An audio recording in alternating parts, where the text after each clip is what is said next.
আমরা হাঁটতে হাঁটতে শেষ পর্যন্ত, মানে হাঁটতে হাঁটতে বললে ভুল হবে, এই বরফের রাস্তাগুলোকে অতিক্রান্ত করে দুর্গম পথকে পাড়ি দিয়ে আমরা এসে গেছি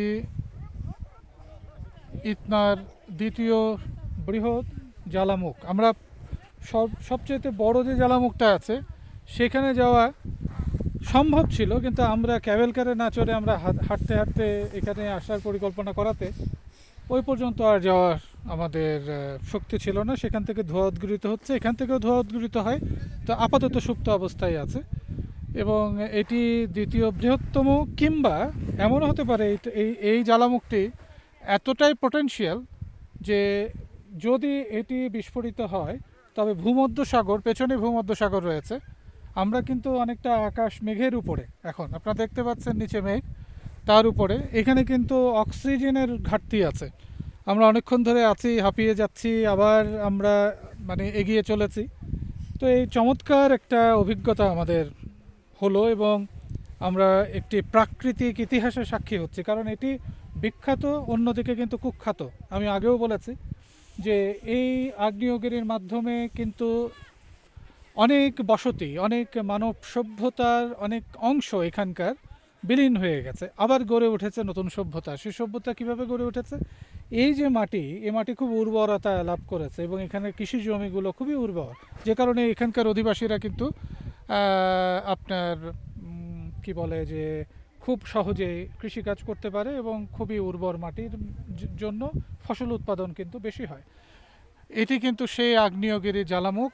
আমি আবারও বলছি, এটি পৃথিবীর অন্যতম বৃহৎ অ্যাক্টিভ, এটা সুপ্ত নয়, এটি কিন্তু অ্যাক্টিভ আগ্নেয়গিরি। এটি আপাতত এরকম অবস্থায় আছে কারণ আর একটা দিক থেকে আগ্নেয়গিরি উদ্গীরণ হচ্ছে এবং ধোঁয়া বের হচ্ছে সেখান থেকে। তো যখন ওটা বন্ধ হয়ে যাবে তখন হয়তোবা এখান থেকে আবার উদ্গীরণ শুরু হবে বা অন্য আর একটা জায়গা দিয়ে উদ্গীরণ শুরু হবে, কিন্তু এটা দ্বিতীয় বৃহত্তম উদ্গীরণ এই পাহাড় মাউন্টেন ইতনার। এবং সবচেয়ে বড় জিনিস যে এটা এতটাই পোটেনশিয়াল যে ভূমধ্যসাগরের এখানে যদি এটা উদ্গীরণ ঘটে এবং ব্যাপকভাবে মানে কি বলে যে বিস্ফোরণ ঘটে, তাহলে কিন্তু যে বড় ধরনের সুনামি হবে তা কিন্তু ভূমধ্যসাগরীয় যে অঞ্চলগুলো আছে সেগুলো কিন্তু প্লাবিত হয়ে যাবে, এত বড় সুনামি হবে। এবং এটা আশা করা হচ্ছে যে কোনো নিকট ভবিষ্যতে এটা হতেই পারে। তো আমরা আসলে আনন্দিত, এক্সাইটেডও বটে যে আমরা, আনাইতে আসো, হ্যাঁ। আমরা খুবই এক্সাইটেড যে আমরা জ্বালামুখে আগ্নেয়গিরি ইতনা, পৃথিবীর অন্যতম বৃহৎ অ্যাক্টিভ এবং দুর্ধর্ষ আগ্নেয়গিরির জ্বালামুখের সামনে দাঁড়িয়ে আছি। বিশাল এই মাউন্টেন ইতনায় আমরা দাঁড়িয়ে আছি, আমাদের কষ্ট সার্থক হয়েছে। আমরা অনেক ভোরবেলা আজকে উঠেছি, সাধারণত এত ভোরে উঠি না।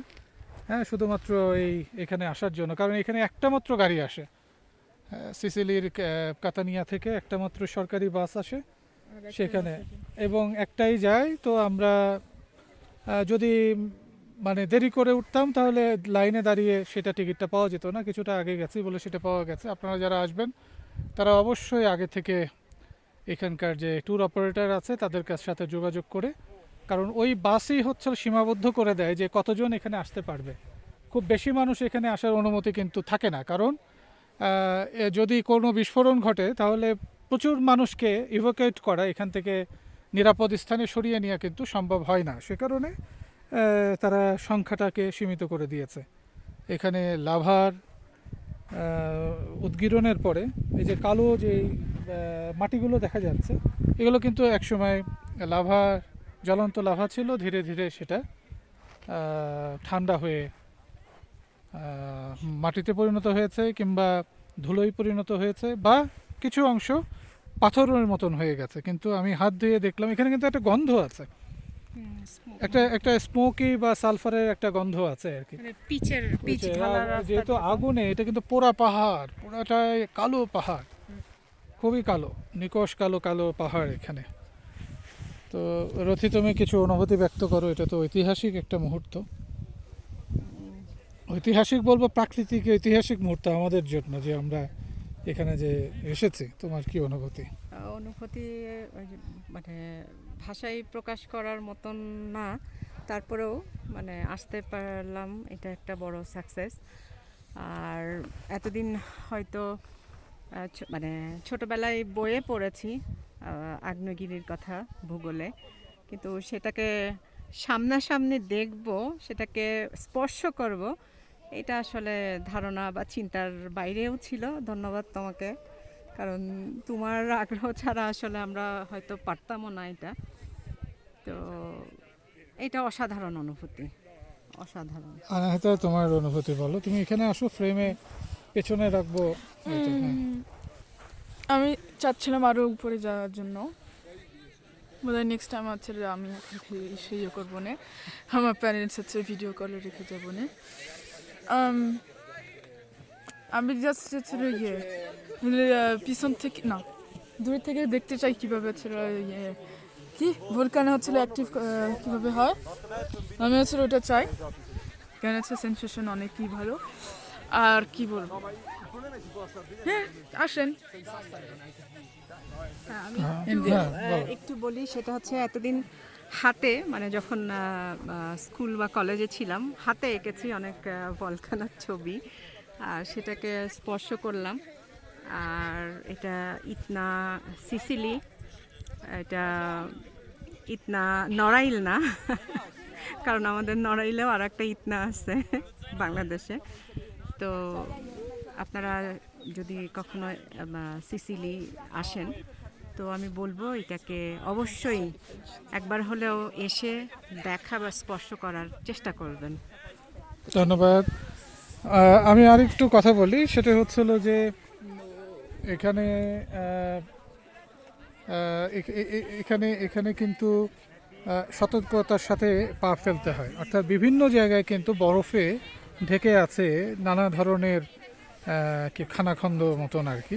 তো যে কারণে এরা সাজেস্ট করে যে মানে ফলো ইয়োর প্রিভিয়াস কি বলে যে কম্পিনিয়ান্স স্টেপ, অর্থাৎ তুমি তোমার সাথীর প্রিভিয়াস স্টেপটা ফলো করো, 1 নম্বর। 2 নম্বর হচ্ছিল উপরে এতটাই তাপমাত্রা, সেখানে বিশেষ পোশাক পরতে হয়। তৃতীয়ত হচ্ছে হলো যে ওইখানে কিন্তু হেলমেট পরে যেতে হয়, যে কোনো সময় উদ্গীরণ হতে পারে। তো আমাদের বেশ কিছু প্রস্তুতির অভাব রয়েছে বলে একেবারে যেখানে উদ্গীরণ হচ্ছে সেখানে যেতে গেলে স্পেশাল পারমিশন, গাইড এবং সব কিছু নিয়ে যেতে হয়। তবে এই যে যেখানে আছি সেটাও কিন্তু কম নয়, কারণ এটা কিছুদিন আগে উদ্গীরণ হয়ে আপাতত এই অবস্থায় আছে। এখন যে বিস্ফোরণ হবে না তা কিন্তু না, এখনও হয়ে যেতে পারে, হু নেভার নো। আমরা সেই ভয়কে জয় করে আমরা আরেকটা বিষয়, সেটা হচ্ছে আমরা কিন্তু ভিসুভিয়াসের কথা জানি। ভিসুভিয়াস আগ্নেয়গিরি, সেটাও ইতালিতে। ভিসুভিয়াসের থেকেও এটা শক্তিশালী এবং বৃহৎ, ভিসুভিয়াসের থেকেও শক্তিশালী এবং বৃহৎ আগ্নেয়গিরি সেটা, এটা। তো ধন্যবাদ। আমরা আরও কিছু ফটোগ্রাফি করব, কারণ আমরা খুবই এক্সাইটেড, আমরা আরও দেখব। উইপ